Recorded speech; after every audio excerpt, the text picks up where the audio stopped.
this great venue for today. We also have our state representative, Senator Bill Dodd, is here. And we're expecting Assembly Member Lori Wilson. She'll be here in about 5 minutes or so. The way the format is going to work is we're going to very briefly have an overview, and then the purpose of today is to take public comment. And we have a court reporter here that is going to take down what everyone says. We'll have a transcript and it will be submitted. We have such a large crowd here today, larger than we expected. So I'm going to ask all of you who want to make comments, especially if you have written comments. You can submit your written comments. Everyone, if you can fill out a speaker card, that would be very helpful to us. And then we're going to ask everybody to try and keep your comments to about 3 minutes. We really want everybody to have a chance to speak. So I'm going to turn the mic over to Senator Dodd here and let him give you a little welcome. Senator? Thank you. I'm reminded of that saying that Ronald Reagan, once came up with, well, there we go again. And here we are again. And I appreciate everyone attending this meeting to provide your thoughts about the Delta Conveyance Draft EIR. Legislators who make up the Delta Caucus at the Capitol, we tried to get the Department of Water Resources to hold a hearing out. We just didn't think it was very fair to have, Zoom meetings, because you really can't get the type of focus that is really needed on such an important project. So we thought these in-person meetings would be better, but at the end of the day, they did not agree to do that. So we decided on a plan B to hold our own meeting with all of you and record everybody's comments so that we can get these comments in before the comment period, and they'll have to address the comments. So it may not be as good as being able to talk directly to DWR, but we are talking directly to DWR thanks to this great court reporter that we have in our midst here that will take down all these comments. The proposed project is a ways off, but as representatives and legislators, even that come after us, this will still be ongoing after I leave. So it's going to be really important that the next person that takes my spot, we've got Lori Wilson as our new assembly member in Solano County, and we got Cecilia Aguilar-Curry in Yolo County. We got a pretty good Delta Caucus, but we're going to keep this thing going and train as new people come in so that we don't have a drop the ball type of moment. So we're listening. We'll do everything we can to make sure DWR listens. I really appreciate you all being here today. Thank you very much.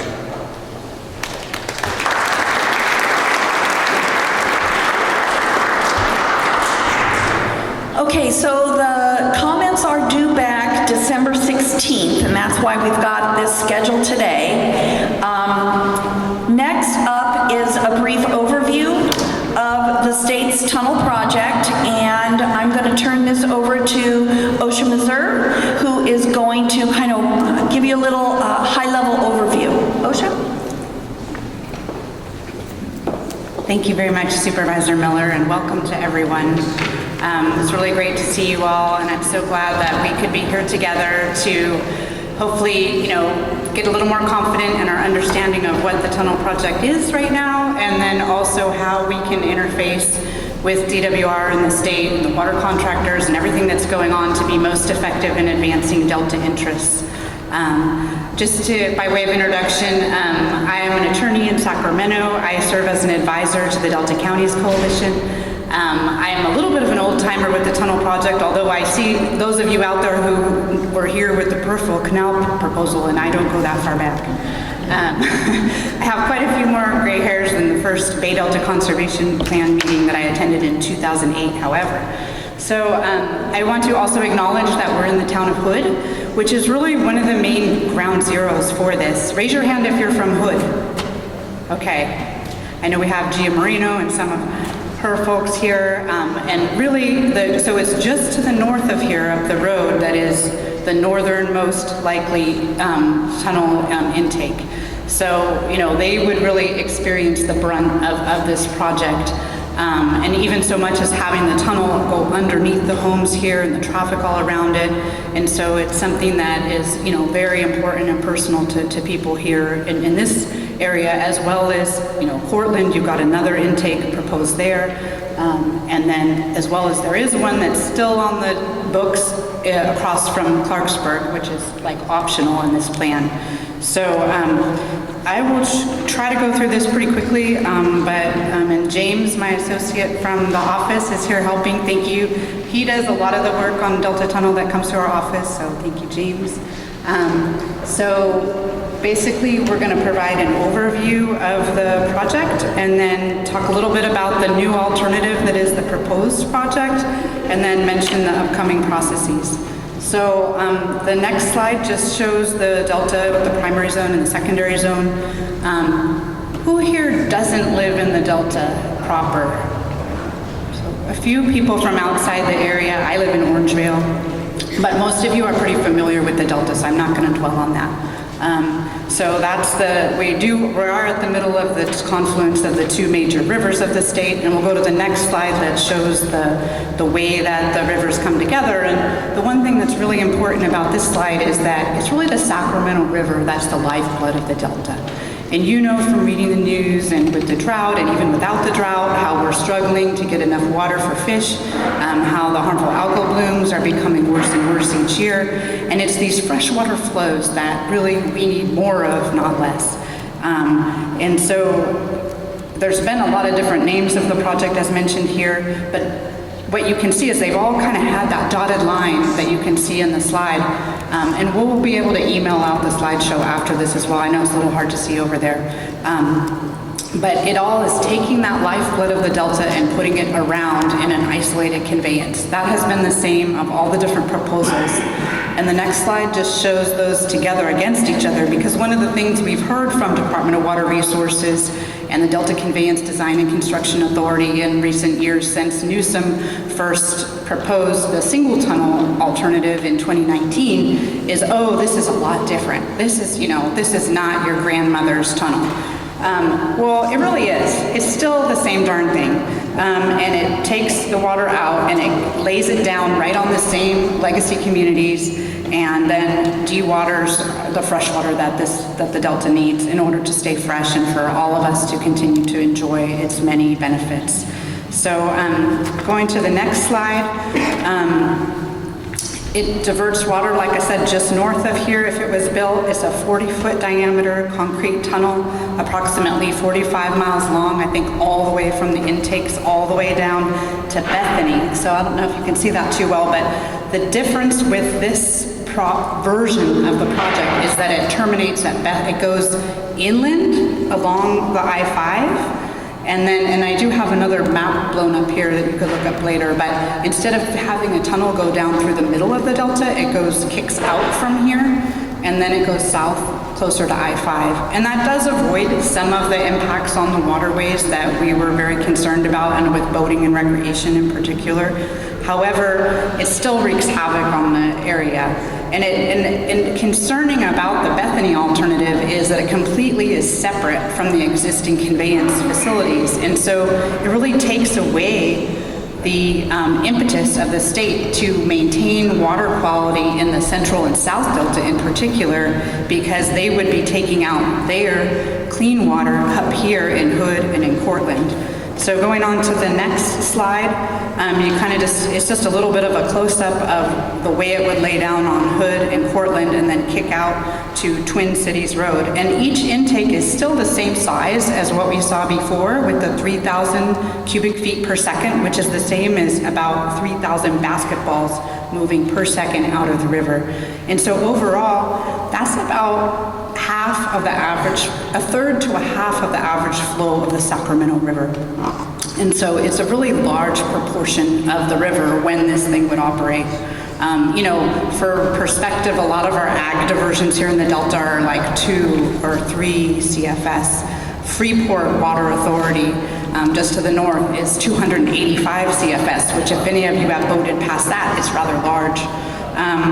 And so it doesn't, the other thing about it is going to the next slide is that it doesn't include any local benefits. Peripheral Canal had like, they were at least trying to keep some of the interior waterways clean, fresher by putting water in. This doesn't have any of that. They say 16 billion. I don't really think that's the number of what it would cost, but that's the number they're using. They haven't updated that in a long time. And they say they would just use it for about 13 or 15% of the overall water supply, but we don't really believe that at all either, because why would you buy the equivalent of like a Maserati and drive it 10 miles an hour? It's not gonna happen. So going on to the next slide, this is just a little footprint of the way the intake would be near here in Hood. And you can just see how it kind of just towers over the town. And even, you know, during construction in particular, but then after as well. And then a lot of you who maybe came on I-5, Twin Cities Road is where there would be a really big tunnel entry where the tunnels would launch. And then that's also where they would store all this muck. And they don't really have a plan for what to do with it, so there would probably be a permanent muck pile there on top of what is currently farmland and used for different agricultural related uses. On the next slide, we just show like another maintenance shaft. There's a maintenance shaft every few miles, so everywhere that happens would disturb farming and other activities going on and homes that might be nearby. And then this shows the Bethany Reservoir is where this would all terminate at. And so that's kind of that's the twist to this current version of the project. Going to the impacts, it's about, they estimate 13 years of construction. You've got air quality, noise, road, traffic, community disruption, economic loss, also especially with recreation and the use of our waterways, which we're really trying to move forward on improving right now. And this really goes the other direction, especially with like National Heritage Area and all the good work that Delta Protection Commission and other folks are doing to improve recreational access. Then on the permanent operational impacts, we're really worried about water quality, endangered species. Obviously, all our salmon runs have to go past this location. And so even if the screens are better than those in the South Delta, you're impacting, it's about, I think I read last night, it was around 13% of the salmon, the winter run Chinook salmon mortality from these screens. So it's a lot. I remember a long time ago they were saying it was fish-free water, and it's not. And then it's also, we would lose 3,800 acres of farmland as well.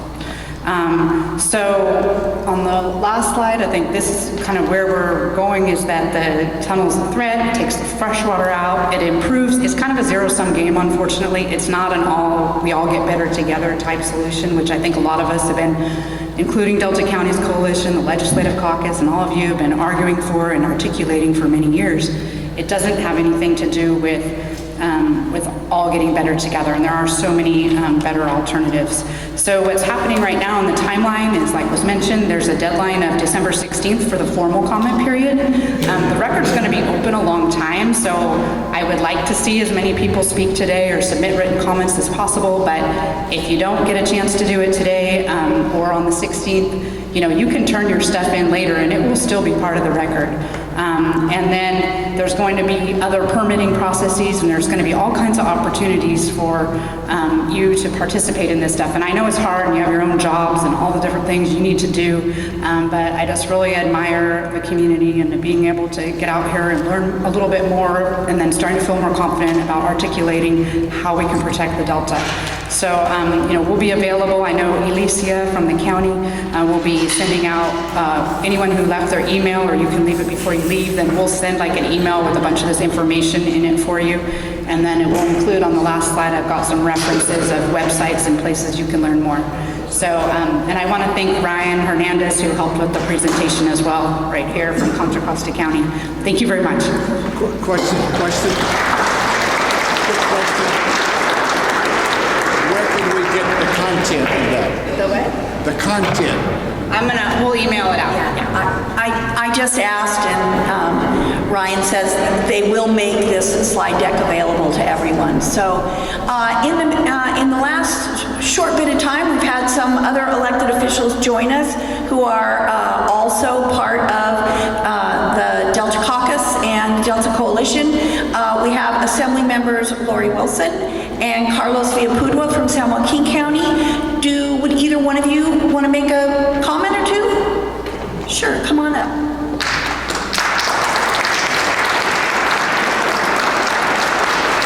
Well, good evening. It is wonderful to see all of you here. I think an engaged community is a good community, and this is a really important topic.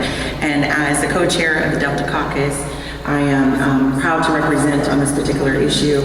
I serve all of Solano County for District 11 and portions of Contra Costa County, but really what's key to my district outside of agriculture, Travis Air Force Base, and others is the Delta.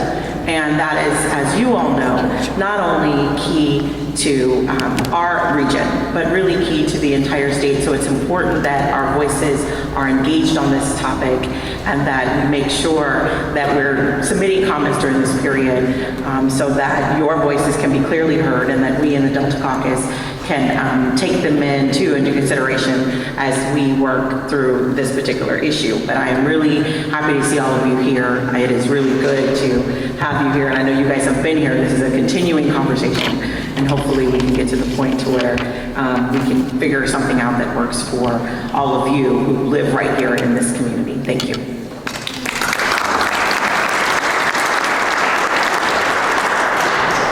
I'm State Assembly Member Carlos Villalpudua. I'm from the 13th Assembly District, what covers Tracy, Mountain House, Stock, and all San Joaquin County. I want to make sure that you guys all know that today is very important. As a member of our Ag Committee for the state, your voice, your concerns, your input today is noted. So please, make sure that you feel walking out that your concerns are heard. I know we've had many, many meetings, and we're going to continue to have more meetings, but we're hitting a deadline. Why? It's because this information is going to come to the state, and we want to make sure that you're heard. So I really want to thank you all for being here, especially out of your busy day, but this is very important. We're going through some really tough, critical times in this state. And I've traveled all over through the state and visited many, many other ag and farm workers and people that are hurting with water, even in other states, how they depend on California. California is what feeds the state, it feeds this nation, it feeds this world. So water is important to us. And this is why we're here. So thank you all for being here today. And I look forward, my staff is here, look forward to making sure that we listen and jot down all these concerns. Thank you, everyone. We've also had some more county supervisors from the Delta Coalition join us. We have Supervisor Joaquin from San Joaquin County, Supervisor Oscar Villegas from Yolo County, and Supervisor-elect Pat Hume, and I'm guessing Sacramento? There we go, Sacramento County.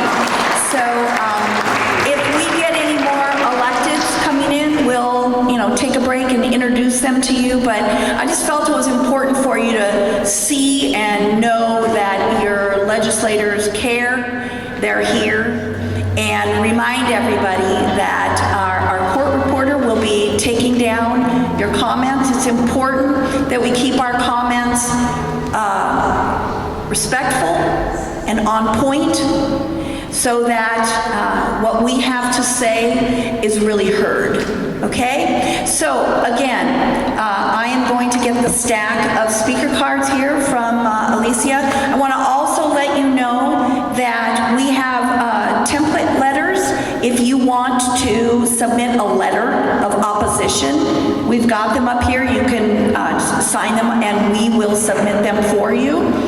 And what I'm going to do is I will just tick off the names and I'll have you come up to the microphone and you make your comments, and our court reporter is going to take down everything. We're going to create a which will be submitted to the state, okay? Kathy, if you can, Yep. people tend to speak really quickly in public space, so if they can speak slowly, I'll have a more accurate record. Okay. Our court reporter asks that if you don't speak too quickly, it will have a much more accurate record. Alicia. And if anybody else has a speaker card out there and you want to speak, just raise it up. Alicia will pick it up from you, okay? First up is Carol Dunn, and then maybe we can have a few people queue up down the middle here. It'll save some time. Morris Lum, Bill Wells, and let's see here. Cynthia Cortez. So Carol Dunn, you're up first. Hi, I'm Carol Dunn. I live on Andros Island, and I read the environmental impact report, all 200 pages of it, and I note that the conclusions contradict the facts inside of it. In Chapter 9, page 2, it admits that there will be more harmful algal blooms, yet their conclusion is it won't be impacted. On page 3, it admits to increase salination through lower flow through, and yet their conclusion state it won't be impacted. So I would very much like us to stop the tunnel, please. It obviously will impact the ecosystem of the delta that we love, as well as the economy and the livelihood of many people here. Thank you. Morris, you're up. Right here. Come on down. Thank you, everybody. Speaking on my own behalf, but I am also a member of the Delta Protection Commission Advisory Committee. I'm also one of the directors for Recreational Boaters of California. They will be making their own statements and their opinions, but I'll be giving you my brief opinion. And it'll be easier for me to read it to you instead of me talking too long and rambling. Being that the tunnel is now aligned closer to Freeway Interstate 5, the boating recreationalist will have to leave an hour early to get through traffic. Then they'll trailer their boat or they'll go to their marina, and then they'll have to leave another hour extra of coming back into town. The time it takes for ingress and egress, your recreationalist likes to come to the Delta, to come in quickly, have a good time, go home. If they're going to go longer and spend hours in traffic, they're not going to come to the Delta. If they're not coming down to the Delta as they usually do, the businesses are going to get less business, the marinas are going to get less business, and this EIR, in regards to recreation, takes into consideration, in my opinion, they're looking at each facility as an island unto itself, thinking of what the recreationalist will be doing without impeding anything of what they do. But the problem is you're stopping the recreationalists, the tourists, from coming into town. That is the main issue. There has been, and I haven't seen any, a comprehensive traffic investigation by Caltrans or anybody of what traffic will really be. We already know what the traffic is like on I-5, even in the evenings when they're doing a little bit of repair work. With the congestion of tractor trailers, whatever possibly things that could be on the water from barges pulling out the muck, it's just, we know what happens when we're behind a farmer's tractor, or if you're unlucky to get stuck behind a couple of bridges at the same time. This would be a constant slowing of traffic, of tractor trailers pulling in and out of traffic.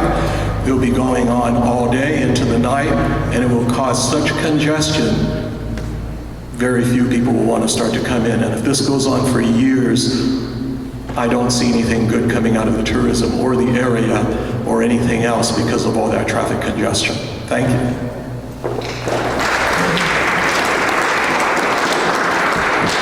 As Bill makes his way up here, I'd like to have Cynthia Cortez, Gia Moreno, Jim Cox, and Michael Seaman line up.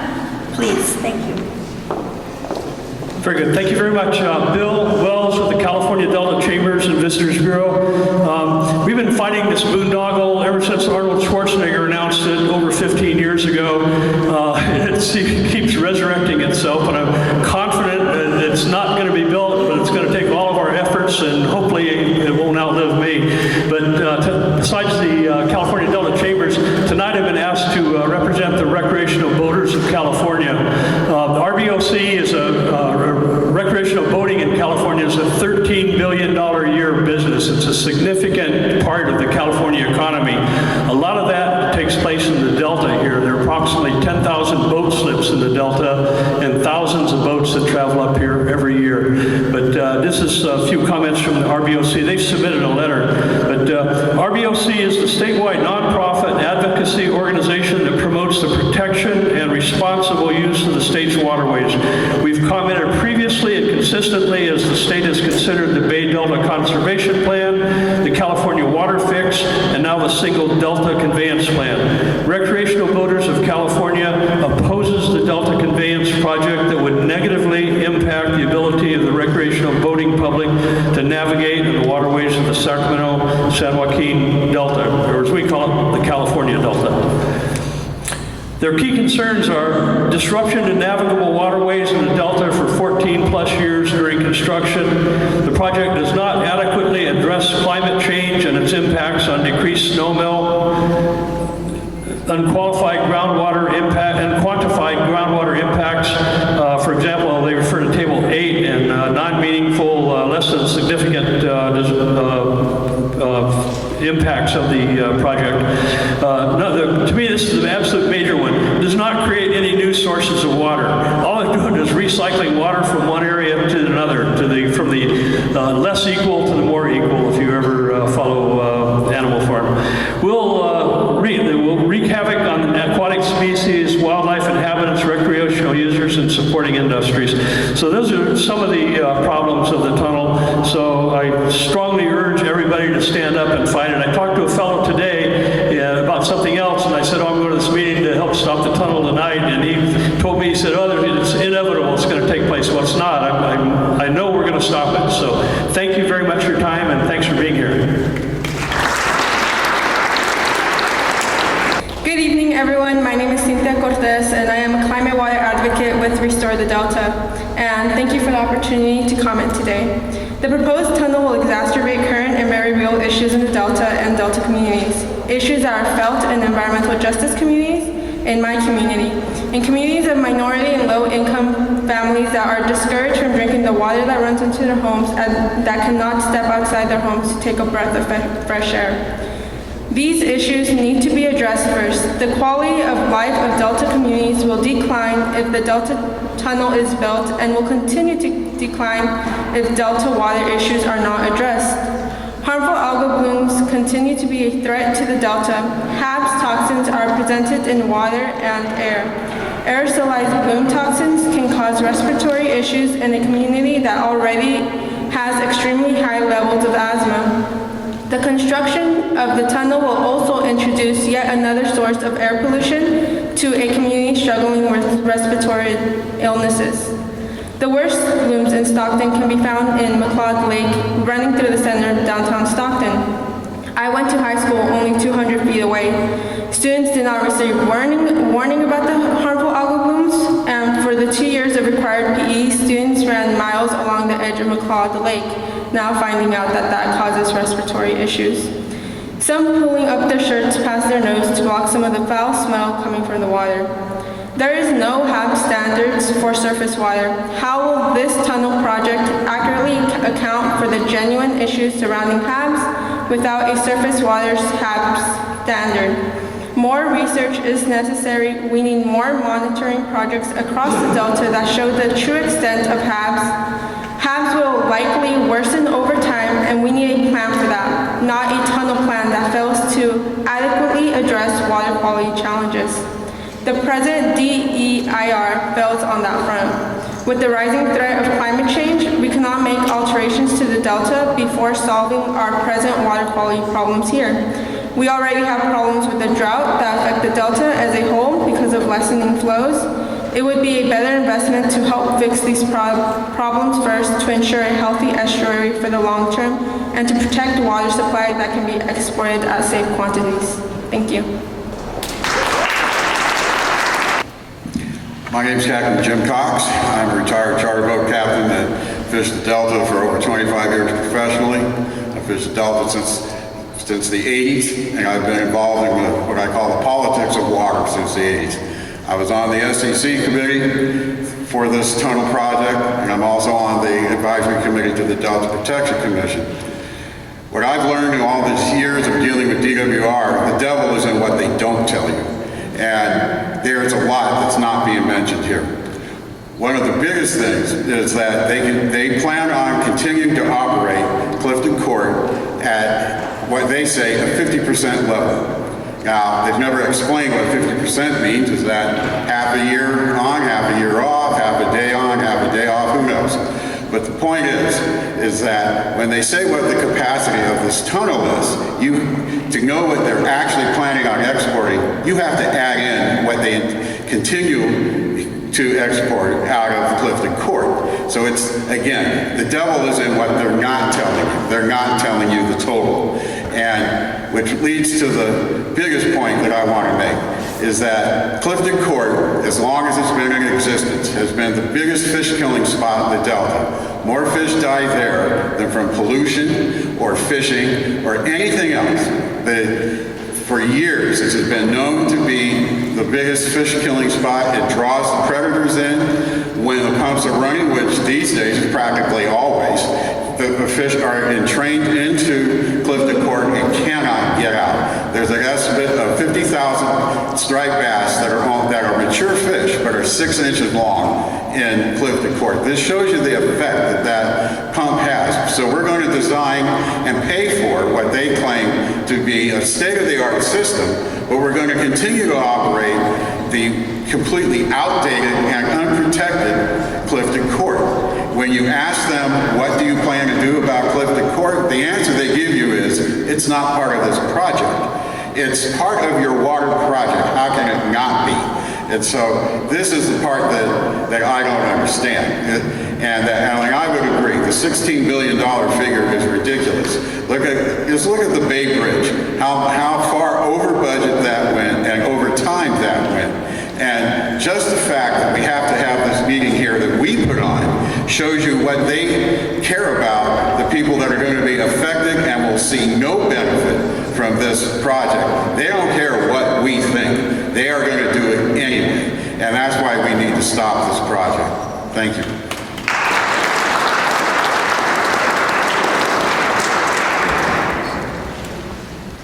I'm Gia Moreno Cruz.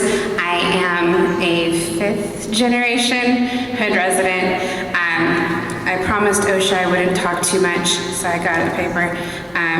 If you know me, you know I talk a lot. I'm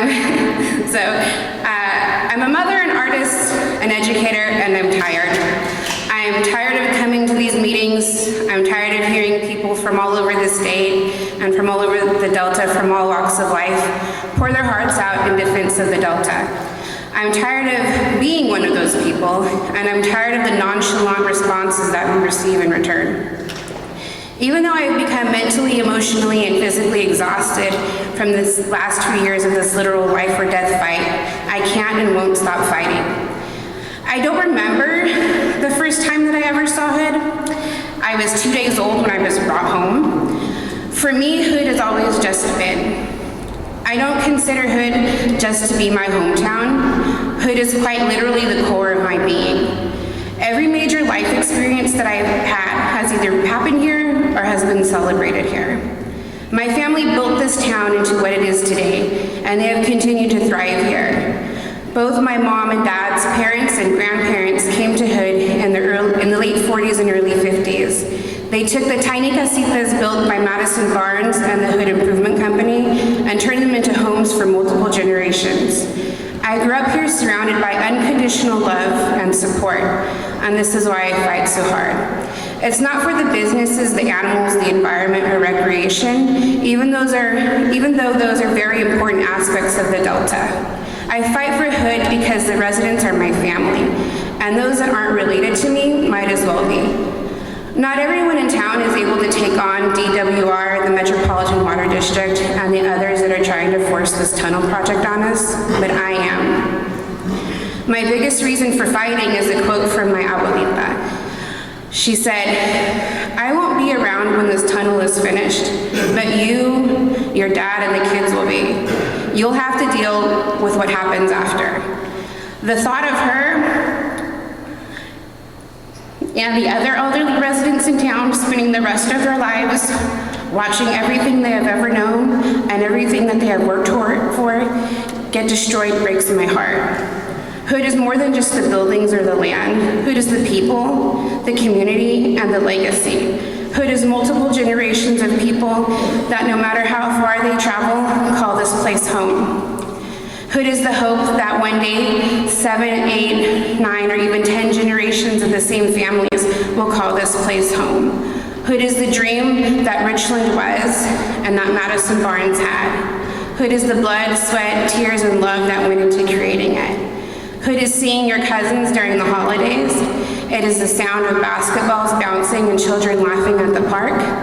Hood is the smell of the annual Super Bowl bonfire at the Chacones. It's the sound of the big rigs honking at the kids as they make their way from the farms to the freeway in the summer. Hood is the feeling of the river touching your toes at the stairs, the joy you get catching your first fish at the pump, and a hug from your abuelita when you come to visit. Hood is so much more than the land that will be taken or the buildings that will be destroyed and abandoned if this project goes through. Even if I didn't have such a deep connection to this town, I would still help fight for it. Because how can it be okay to wipe out an entire town for a project that will only benefit a select group of people? How can it be okay to force an entire town composed of mostly elderly, low-income, and marginalized people to move away? How can it be okay to destroy the ecosystem that is the Delta and force future generations to suffer whatever the consequences of this project will be?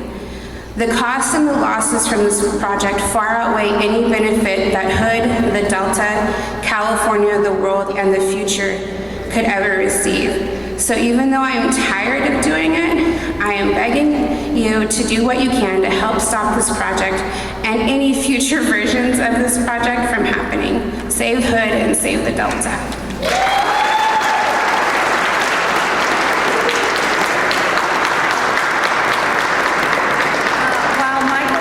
Making his way up here, I'd like to ask David Abelson and Sarah Medina, Artie Valencia, Bob Wright, and Pamela Rulahan to go ahead and line up. Thank you. Thank you.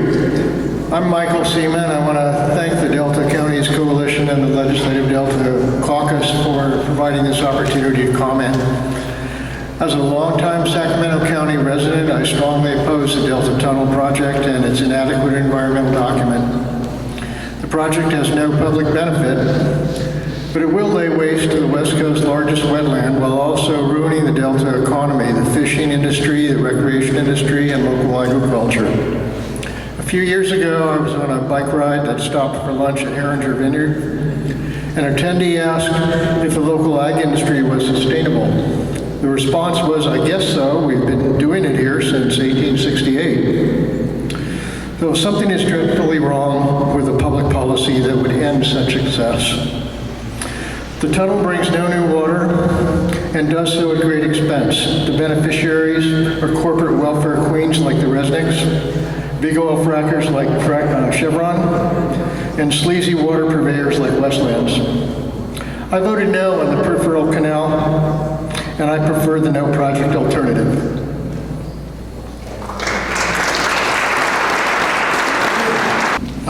Thank you so much, Supervisor Miller and Senator Dodd, Ocean Reserve, and the Delta Council for putting this together. It takes an enormous amount of work to do these hearings, and the full audience today tells me that you all have been very successful, so thank you for that work. My name is David Abelson. You probably have not heard me at prior public hearings on this because I've been retired as an environmental law attorney for a number of years, but briefly by way of background, I was the executive director of the Planning and Conservation League when the peripheral canal was proposed and eventually by the citizens defeated. I was very discouraged to see that an extensive report by what was called the Governor's Water Rights Commission was completely ignored by the legislature, and the problems that were identified have come back to haunt us 40 years later. In addition to serving with PCL, I've also served for a number of years as a Deputy Attorney General working in the Natural Resources section. I've served as an environmental law attorney just in general, and most recently I've been teaching full seminars out of Sacramento State on the history of water in this state. My concerns are that the draft environmental impact report is inadequate in so many different ways that I can't begin to describe them, but the piece that troubles me the most for me is that the scoping document asked us to identify a reasonable range of alternatives. I wrote an extensive set of comments, which I will mention as a citation at the very end, which proposed something that has never been proposed before and was not commented on at all in the DEIR. I call the proposal the Yolo Causeway Fremont Weir West Side proposal. And in very simple terms, what it does is remove whatever conveyance facility is eventually built, removes it entirely from the West Side communities that will be so devastated by this. Instead, it takes that facility in the form of a surface river and puts it back where the surface river was, in the Yolo Causeway. The water would be diverted at the Fremont Weir, which is Sacramento River.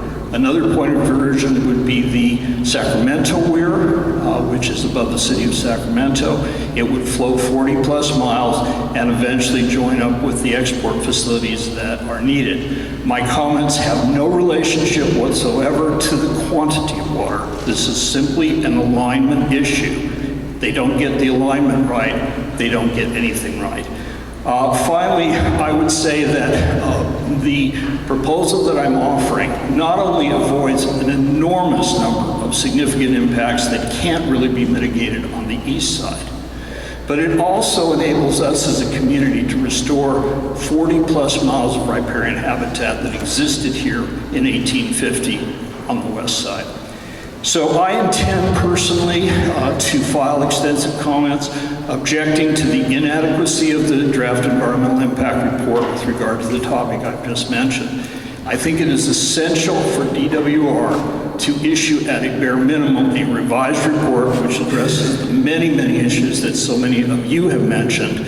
And I just would mention that the comments that I did file, for those of you who are interested, can be found in Appendix D, 301. It's called comment number 567. And I thank you again for all the work that's been done to pull this together.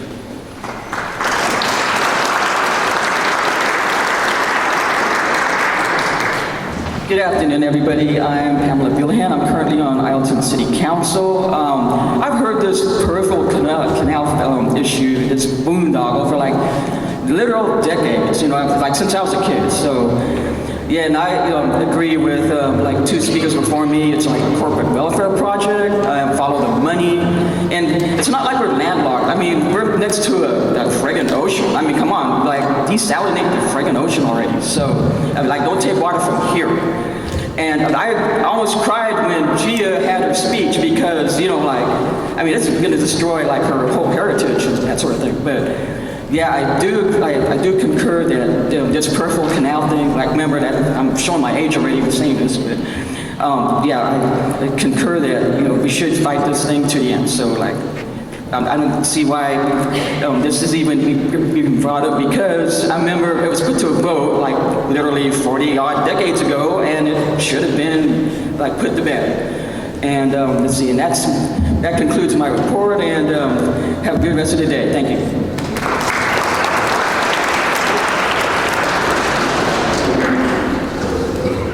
Good afternoon, everyone. Sorry, I'm not really good at public speaking, so we're gonna do some work today. Okay. So good afternoon, my name is Sarah Medina and I am a Sustainable Agriculture Coordinator with Restore the Delta. Thank you all for hosting this today. After hearing some of the comments today, I have to add to those who oppose the Delta Conveyance Tunnel as well. The reason being are many, but let's start with the fact that it will put a large amount of prime farmland out of production for many years, if not permanently. After extensively reading the DEIR for Chapter 9, 15, and 17, and the appropriate appendices, many red flags come to mind. But let's start with how it states that the tunnel wouldn't affect the water levels to our agriculture at the beginning of the document. Then later in the chapter, it starts to state all the huge negative impacts that it will really have. Not to mention that none of the maps account for many of the important factors, but the question stands, how will they go about identifying all the gas and water wells they will cross when they start burrowing? Also, how will they all compensate the people whose wells, farmlands, and homes will be disturbed for the years, or in some cases, permanently?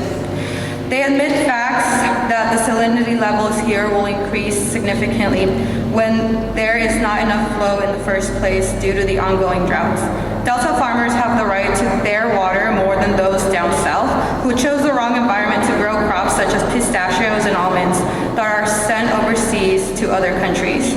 This dystopian plan is pushing to waste non-renewable resources. Instead, they should spend those $16 billion, mind you, that $16 billion does not account for inflation, but they should be using those $16 billion on other more renewable systems to help the environment thrive. Thank you for your time. Good afternoon, I'm Artie Valencia, the Community Organizer and Government Liaison for Restore the Delta, and I'm here today to provide a comment on behalf of the South Stockton environmental justice communities. The Delta Stewardship Council data shows that California is already experiencing warmer temperature, more extreme heat, harsher storms that increase flood risk, and rising sea levels. With the combination of these factors, there's a high probability that the intakes will become flooded. If you do not decrease these impacts in San Joaquin County, you will hurt the existing pumps and endanger the lives and homes of environmental justice communities living in one of the most vulnerable floodplains in America. According to the Delta Stewardship Council's climate vulnerability assessment, 17,000 homes will be affected by flooding, and $28 billion in damages will ensue for critical buildings like hospitals, water management facilities, jails, etc. Additionally, families living at Conway homes behind the levees are just one example of communities that will be affected by this. There is no sufficient evidence or analysis in your environmental impact report to suggest that the Sacramento intake pumps will not be affected by sea level rise due to intense heavy rains that are ensued by climate change. Modeling in the EIR suggests that there will be a very gradual increase of 0.8 increment of sea level rise, and they claim that it will not cause massive flooding. The EIR acknowledges that Stockton will be affected by delta flooding as the region is dependent on delta water supply. Though inland, the delta is vulnerable to rising seas. The stability of the levees protecting us are tested daily by tides, river inflows, and a rising sea level. However, there is no analysis on how flooding will affect this particular area. Stockton is a port city surrounded by bodies of water with decaying levee systems that were built long ago before climate change and water diversion tactics. These levees will not withstand the pressure from the broadly unappreciated risk of severe floods. 1 moment. For every $10 Sacramento receives, the city of Stockton sees $1 for flood control. Additionally, there is no evidence in your environmental impact report to suggest that the Sacramento River intakes will not succumb to flooding, thus raising concerns for Delta communities like Clarksburg, Locke, Isleton, Cortland, and Hood, which need protection from flooding induced by the tunnel and climate change. Environmental justice communities in the Delta, like Stockton, are also at risk due to possible sediment buildup at the north intakes and the onset effects of climate change that will put our current levees up to the test. Instead, the state and DWR need to sit down to discuss the allocation of their resources and time. The DEIR makes it clear that the project is meant to help the Delta while ignoring the needed levee improvements in northern, central, and the lower Delta. There is an urgent need to improve existing Delta conditions outside of this project first to ensure adequate flood protection. Yet DWR fails to prioritize levee upgrades while simultaneously downplaying their calculations concerning climate change effects on sea level rise and related water elevations while needlessly inflating confidence in mitigation measures. It is time that DWR protects the lives of Delta residents from water as much as they prioritize export. Thank you.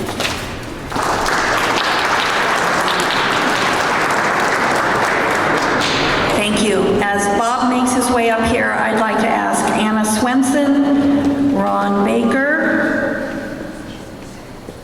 to queue up. Let's see. And Emily Pavelardo and Martha Esch, and finally Roger Mammon. And if anyone else wants to speak, please hand me your speaker card over here. Bob?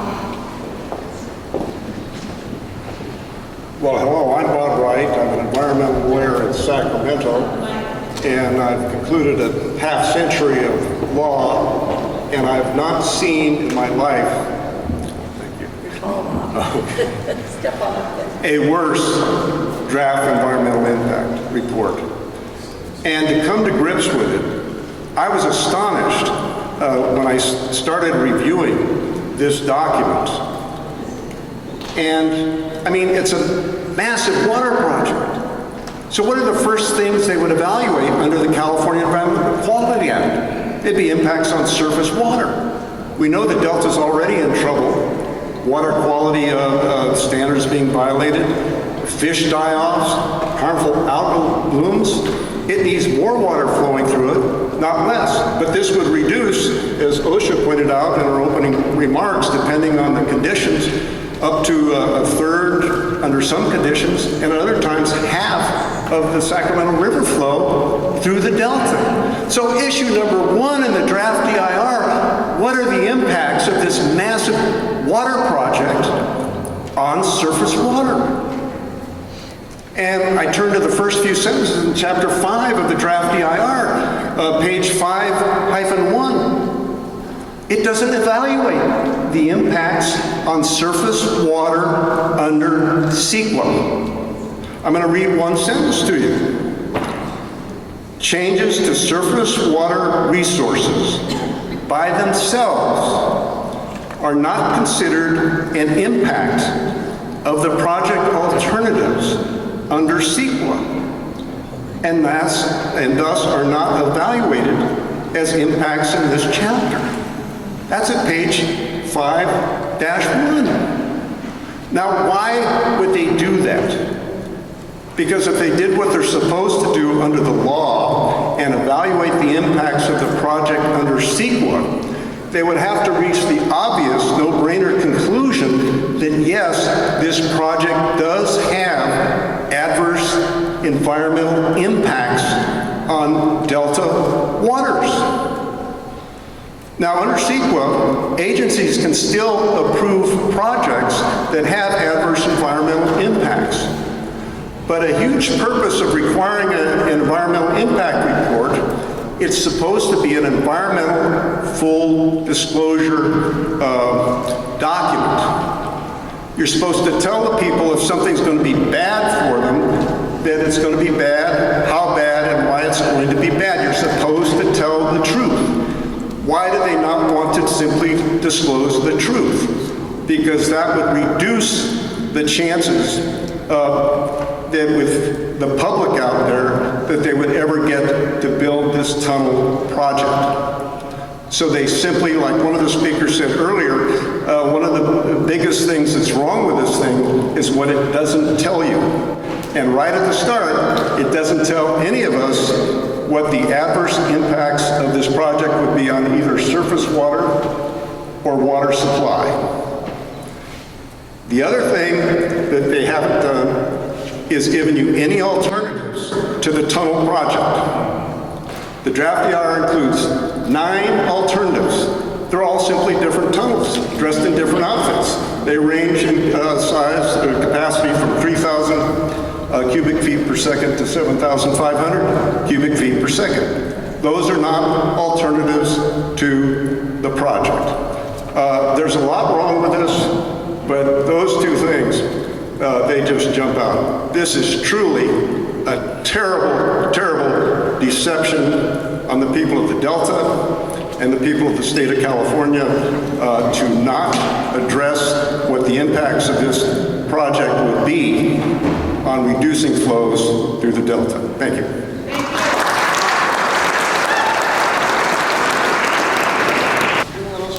So I'm going to go like that. Okay. My name is Anna Swenson. I'm from Clarksburg. I'm a proud member of North Delta Cares, and I've been fighting this project for almost 10 years. I really wish that I wasn't. Today's my birthday, and I'm spending it with you guys.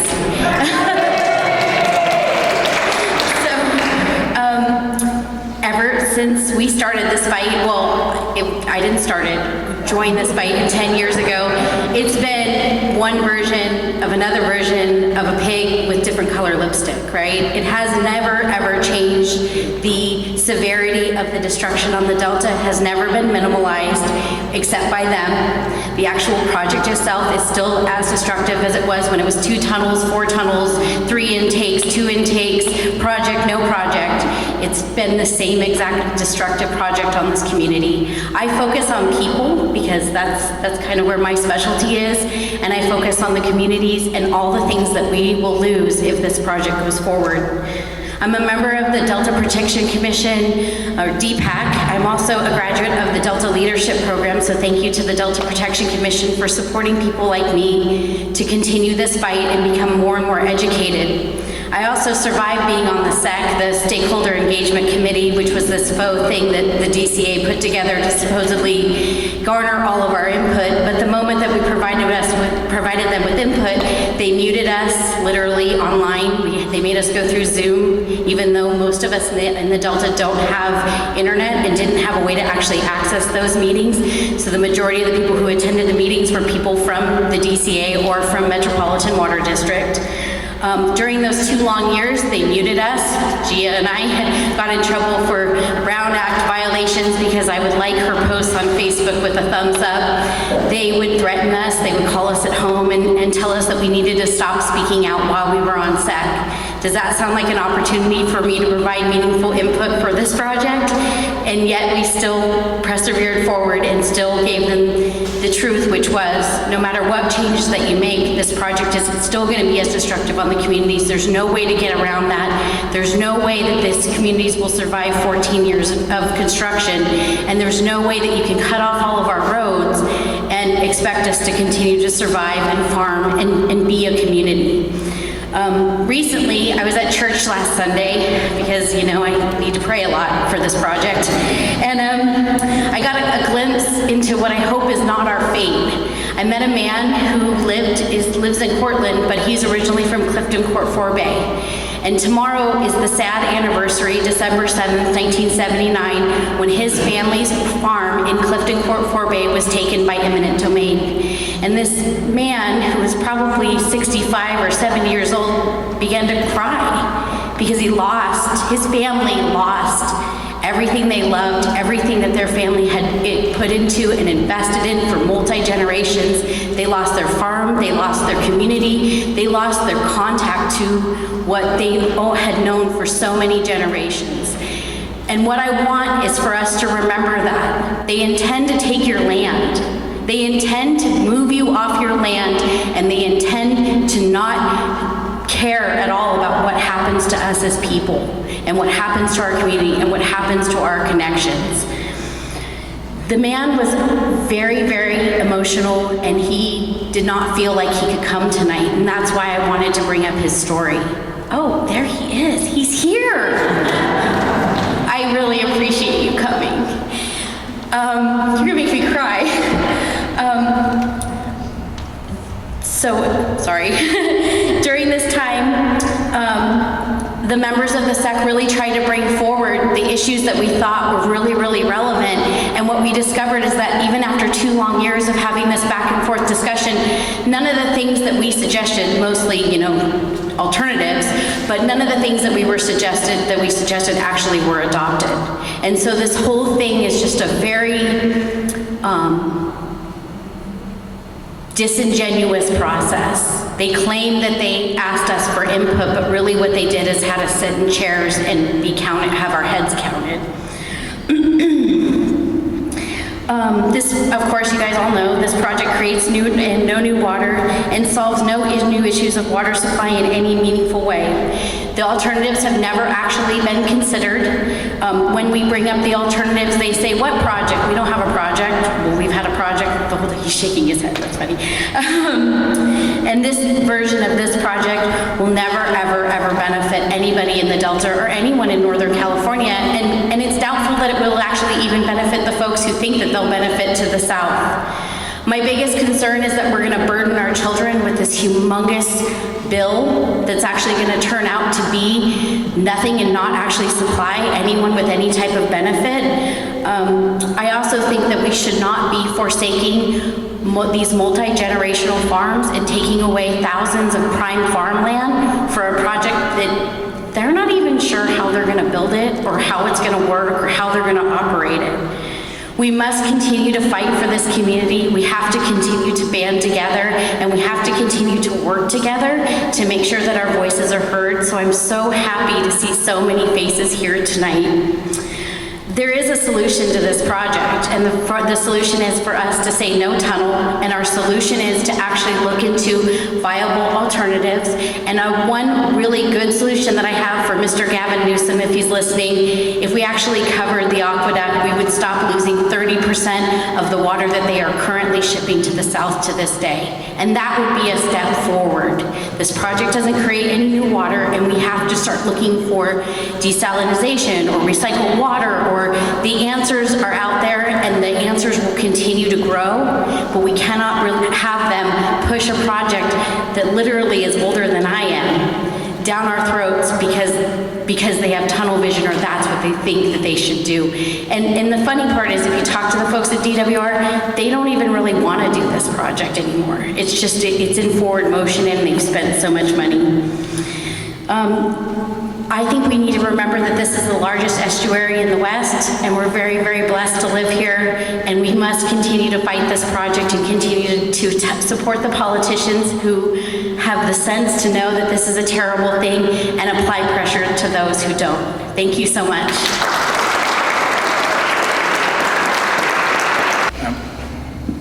My name is Ron Baker. I don't actually live in one of the local Delta communities, but I live in the city of Sacramento.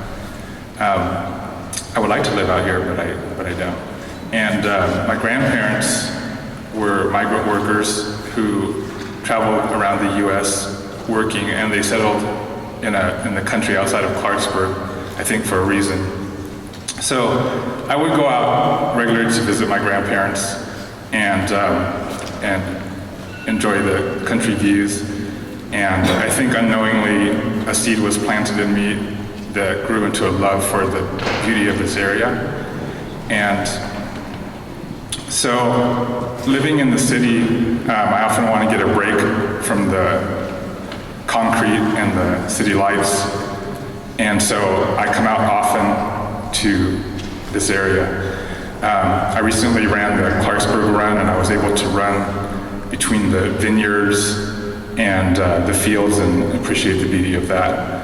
And so, again, living in the city, I often come out here, sometimes at night, and honestly, I just park by the river and look out, and the only lights that I have around me are a local street light, the distant lights of Sacramento, and the moonlight and the stars. So, I really appreciate that aspect of it. And the only noises that I hear are the crickets and the occasional passing car.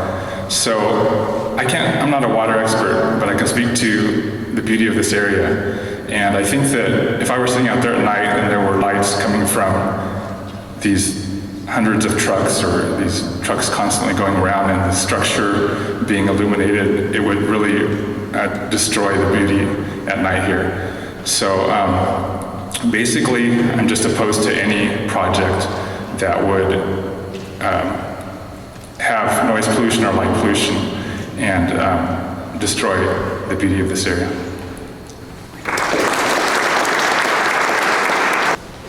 Hi, my name is Emily Papalardo. I was lucky to grow up on Steamboat Slough, actually right on the river.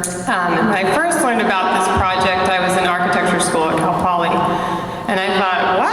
This is gonna ruin my home. So at that point, I decided I had to shift gears and start to learn everything I could about the project, about water in California.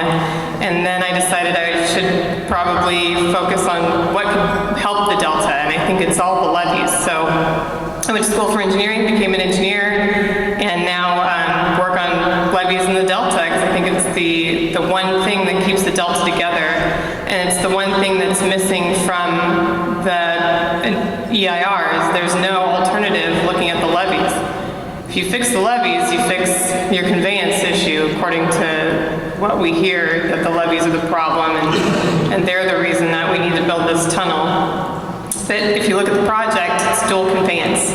So they still need the levees no matter what they do, if they build the tunnel or not, and in the time that it takes to go through the permitting process and all the lawsuits, you're going to need a levee system. So I think the best alternative to this project is just to fix the levee system. It's a lot cheaper. I think there's been numbers thrown out there for $4 to $6 billion instead of what they say 15, which turns into 50 billion if you're financing it. So that's kind of my major comment here, is that I think we should focus on fixing what we have. The levee system, it benefits everybody, and the ecosystem, and water conveyance. So that's all I got. Thank you.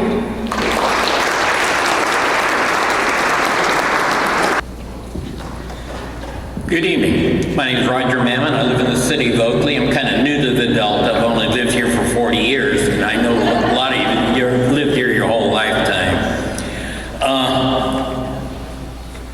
I've been involved with Delta issues for quite a while now. I'm a founding board member of Restore the Delta and currently the secretary and the president of the West Delta chapter of the California Striped Bass Association. I've been the former president of the Lower Sherman Island Duck Hunters Association. I've done a lot of studies about the Delta, and I did come loaded for bear tonight, but after I heard OSHA's presentation, I says, what more can I say?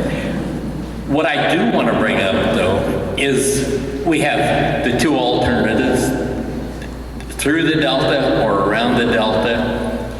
When the twin tunnels were first proposed, there was a gentleman by the name of Dr. Robert Pike, and he proposed exporting from the West Delta around Sherman Island. His idea was that they could build a pipe rather than a tunnel and export water in the West Delta after it went through the Delta. And the salinity would be controlled, or the pumping would be controlled by the amount of salinity in the water. They don't want that salty water. They want the fresh water above Sacramento, right out of here, Hood. But what if they had to take it from the West Delta after it went through the Delta and the water did what it was supposed to do to keep our ecosystem healthy? I think that is an alternative they must consider. Thank you.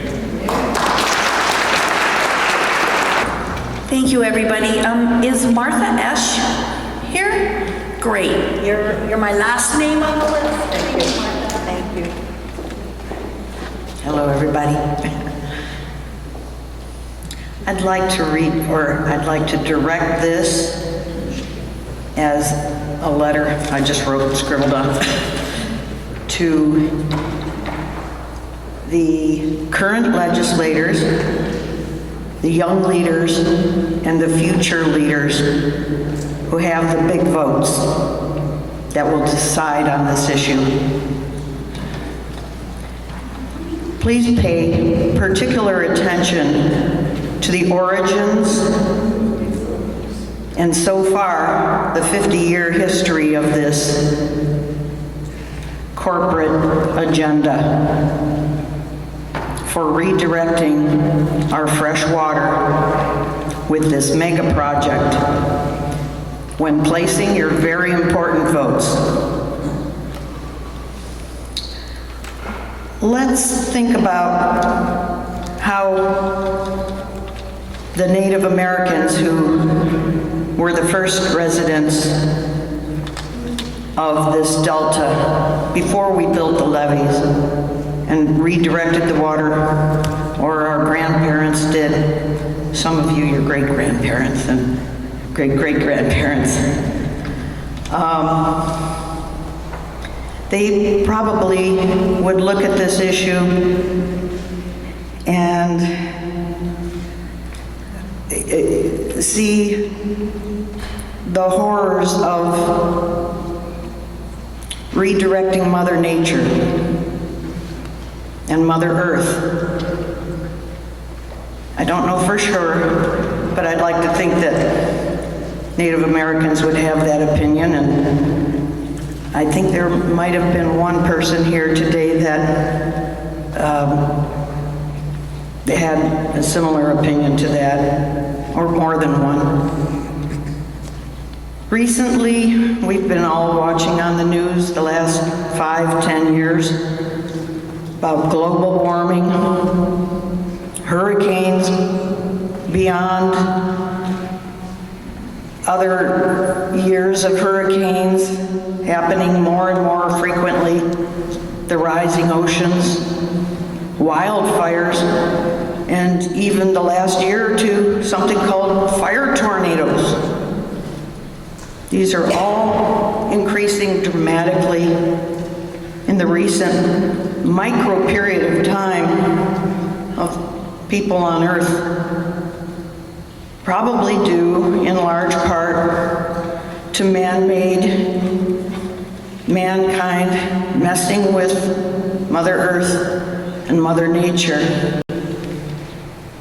To those current legislators, young leaders and future leaders, especially for California, where we live right here with this issue, please let the earth rest for a while and let the corporations have to work with what we already messed up to this point.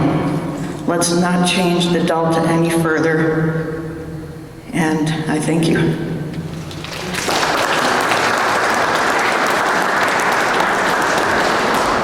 Daniel Armstrong.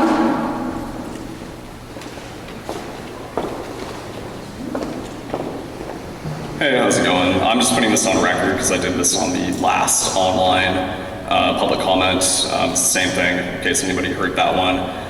Daniel Armstrong, resident of the North Delta, supporter of a no-tunnel alternative. The people and ecosystems of California do not need another tunnel project. This Delta tunnel is a greenwashed infrastructure project that will be the nail in the coffin for threatened indigenous fish species, wildlife, and Delta communities. The state of California, I mean, wherever you fall in the political spectrum, it is factually, it has a history of being racist, classist, and anti-environment. This project will negatively impact historically disenfranchised Delta communities in a direct way and will degrade the quality of life for humans and nature alike. People in urban spaces such as Stockton and along the South Delta will experience an increase in harmful algal blooms and degraded water quality, while those of us in the North Delta will see a reduction of the Sacramento River outflow, rising salinity, and the decimation of Delta heritage communities and these unique and pristine connected ecosystems that we find here.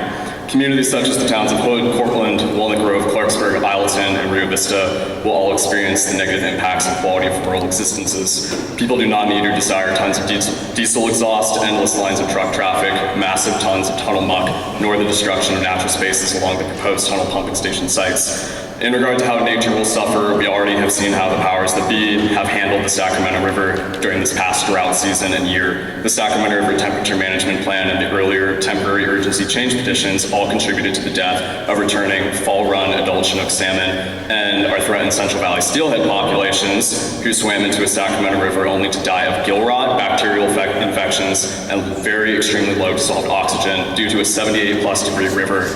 If you're familiar with like the area north of Nice Landing to Calusa, I believe the SAC actually got to be like 80 or maybe 82. These fish were boiling to death and floating down the river during the late summer through the mid-fall. This is a harbinger of things to come if a Delta Tunnel project comes to be. This is an insult to these majestic animals and to all people that are connected to them. By removing an additional 6,000 CFS through the tunnel, we will basically be wiping out the flows of the American Feather Rivers, tributaries of the Sacramento River, and integral parts of this ecosystem.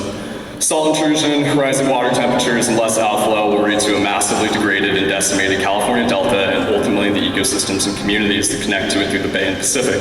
Those who support this project and those who stand or who have stood passively on this project are basically on the wrong side of history. It really is that black and white. Leave the California Delta to be, leave our river ecosystems to be, and the estuary. It is not for us to exploit or profit from. Profit-minded individuals have already caused nature and the people connected to it enough historical and current suffering. Thanks. Okay,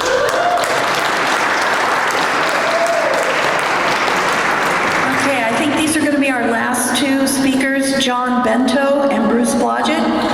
And I'm going to ask you to kind of tighten up your comments here. I want to be respectful of everybody's time. John Bento, Rivas native and resident. I wanted to comment and to dovetail an earlier comment about levees. I've designed several homes in the Delta, and whenever I have to design a home in the Delta, I have to meet a setback to the levee because it's considered a structure by the Building Department, National Flood Insurance Program, and DWR. All consider levees a structure. The levee system in the Delta is over 100 years old, which means it qualifies for National Historical Preservation. If the levee system were declared a National Historical Monument, it would have to be preserved and maintained. And I think we are amiss if we overlook the importance of the levee system as a whole. Thank you.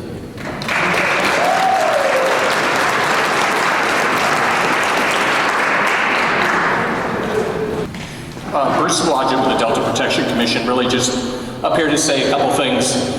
Thank you to all of you that attended today and provided your comments, but most importantly, to the people over here, the county's coalition and the legislators that gave you this opportunity to provide comments. This should have been done by DWR. It should have been done by DWR. So thank you to the county's coalition, legislative caucus, for giving these people their voice back.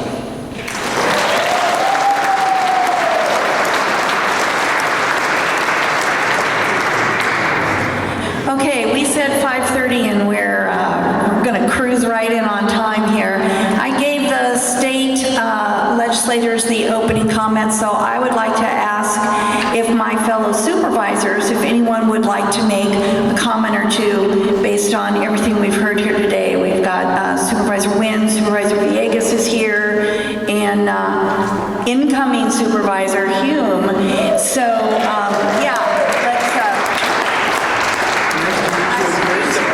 I see you on Zoom calls for the San Joaquins. I just wanted to come up real quick and say that obviously Don has been a tremendous voice and tremendous representative for this area. He would be here. He sends his regards. He's in a pretty important truth hearing right now at the county. Hopefully he might roll in just as we're wrapping up. You know, he likes to do that, but get to everywhere he can. I am here because this is important to me. And you are important to me.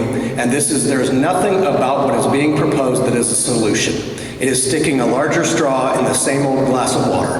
And it will not be $16 billion, it will be $50 billion. It will decimate the Delta, and it will ruin farmland, and it will ruin ecological, and it will ruin the communities. And the answer is no. It is no today, it will be no tomorrow. And I hope that our legislatures can take that message back to the powers that be. Thank you. My name is Chuck Wynn. I'm from San Joaquin County. One of the things I'd like to talk about briefly is that there's been a lot of conversations about why we shouldn't have the tunnel. But let me say that Delta County's coalition of 5 counties with 2 supervisors each county, we have done a lot in regards to going statewide from San Diego to Yuba County to talk about the alternatives, because there are alternatives. And the fact of the matter is that, see, California doesn't have a lack of water. California has a lack of water infrastructure. That's the reality of it. And what's happened in regards and I'll briefly talk a couple of things. San Joaquin County can store 2 million acre-feet of water underground by recharge. We send 5 million acre-feet through the Delta to the Central Valley in Southern California. If we had more infrastructure to capture that water in the excess times, we would have more water to ship south. The other part in regards to, obviously, the main reason for the tunnel is because of earthquakes, things like that. The thing is that for $4 to $6 billion, we could beef up the levees to sustain any kind of catastrophe in regards to maintaining the flows. And the fact of the matter is that by virtue of this one concept, and all the alternatives are really bogus, but the West Delta intake concept, Dr. Pike, there's also a Delta Loopers, there's a whole bunch of them. My point is, from my vantage point, the simplest solution is no tunnel, because there's a lot of alternatives, and it was mentioned by supervisor in regards to the cost. There was an article in San Jose Mercury News probably about 5 or 6 years ago. They went to the state agencies and they just captured their figures, and they estimated the cost of the twin tunnels back then to be over $80 billion when you factor everything in. And building one tunnel as opposed to 2 doesn't reduce the cost by half. And the fact of the matter is, and you talk about the Bay Bridge, $275 million to start, $6.4 billion to finish, way over time. From my vantage point, and not a prophet, but I would say by probably, they say 13 to 14 years of construction, it'll be close probably to 18 to 20 easy. Add another 7 years of litigation on top of that, you're probably talking 25 years before one drop of water goes through that tunnel. The fact of the matter is, I don't think it's going to happen, because this is a political, it's not a needed project, it's something that is politically motivated, and that's why we continue down this path. But frankly, I think there's a point in time where the politics will run out and it will die. And that's my, I guess, prophetic answer. I just simply want to say, you know, the county supervisors, the Delta Counties Coalition that we meet almost seems like weekly. As elected officials, there's only so much we can do. What really matters is you folks being here, taking time out of your busy schedules, being willing to come join us on a Tuesday evening, voice your concerns. That's what keeps us going. That's what's going to matter. So thank you for being here tonight.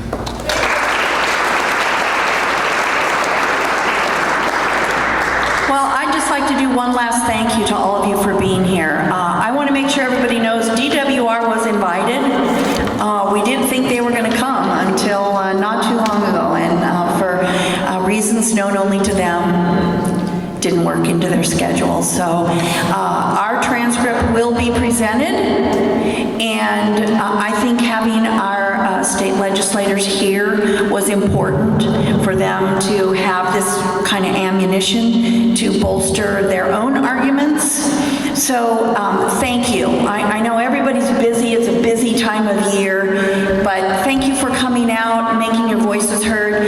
You know, when the Delta Counties Coalition was formed, it was about 12 years ago now, and they said it wouldn't last. There was no possible way that 5 counties could stay together and hang together and advocate together on water for any length of time. And I've been doing it for 8 years now, longer when I was on the city council in Stockton. We're still going strong. This coalition, it matters because the Delta matters. And so we are going to keep on advocating and making sure that your voices are heard in Sacramento. So thank you for being here tonight. We appreciate it.